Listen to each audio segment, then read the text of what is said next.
Ich bin seit November 2015 bei Vata Factory angestellt. Also hauptsächlich bin ich im Support tätig. Ich nehme Telefongespräche entgegen und beantworte auch E-Mails. Natürlich alles auf Deutsch.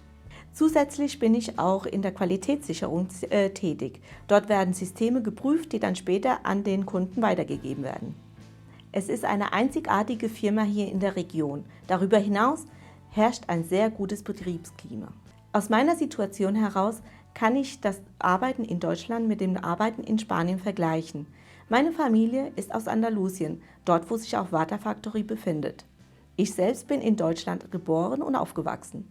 Vata ist eine dynamische Firma, bei der ich mich sehr wohl fühle.